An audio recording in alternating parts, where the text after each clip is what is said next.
2009 October 5-ന് LDF സർക്കാർ പ്രഖ്യാപിച്ച ഒത്തുതീർപ്പ് വ്യവസ്ഥയെ തുടർന്നാണ് ചെങ്ങറയിൽ സമരം ചെയ്തിരുന്ന 1495 കുടുംബങ്ങൾക്ക് പട്ടയം നൽകിയത്. കൃഷിഭൂമിക്കായി 1 ഏക്കർ 50 സെന്റ് 25 സെന്റ് എന്നീ ക്രമത്തിലായിരുന്നു പട്ടയം. പട്ടയപ്രകാരമുള്ള ഭൂമി തേടിപ്പോയപ്പോഴാണ് പലർക്കും തങ്ങൾ കബളിപ്പിക്കപ്പെട്ടതായി മനസ്സിലായത്. വർഷങ്ങളായി മറ്റുള്ളവർ കൈവശം വെച്ചിരിക്കുന്ന ഭൂമിയാണ് പലർക്കും ലഭിച്ചത്. കൈവശക്കാർ ഇവരെ ആ ഭൂമിയിൽ കയറാൻ പോലും അനുവദിച്ചില്ല. മറ്റു പലർക്കും കൃഷിഭൂമി എന്ന പേരിൽ ലഭിച്ചതാകട്ടെ പാറക്കൂട്ടങ്ങളും.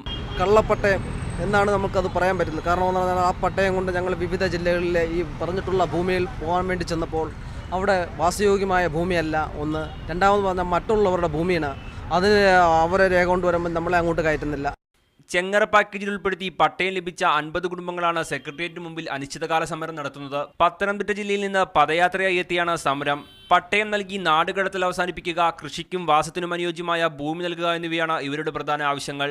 ഞങ്ങൾക്ക് വീട് പോലും ഇല്ലാതെ കിടക്കുന്നവരാ. അതുകൊണ്ട് അതിനൊരു തീരുമാനം ഞങ്ങൾക്ക് പെട്ടെന്ന് ഉണ്ടാകണമെന്നുള്ള ഒരു ആഗ്രഹത്തോട് തന്നെ ഞങ്ങൾ ഇവിടെ കിടക്കുന്നത്. പിന്നെ അതിനൊരു തീരുമാനം സർക്കാർ തന്നില്ലെങ്കിൽ ഞങ്ങളിവിടെ മരിക്കാനും ഞങ്ങൾക്ക് തയ്യാറാണ്.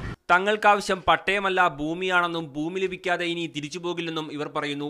ഭൂമിയില്ലാതെ പട്ടയം മാത്രം നൽകി കബളിപ്പിച്ചതിൽ പ്രതിഷേധിച്ച് ഈ മാസം 15-ന് സെക്രട്ടേറിയറ്റിന് മുമ്പിൽ പട്ടയം കത്തിച്ചവർ പ്രതിഷേധം നടത്തും. മീഡിയ 1 തിരുവനന്തപുരം.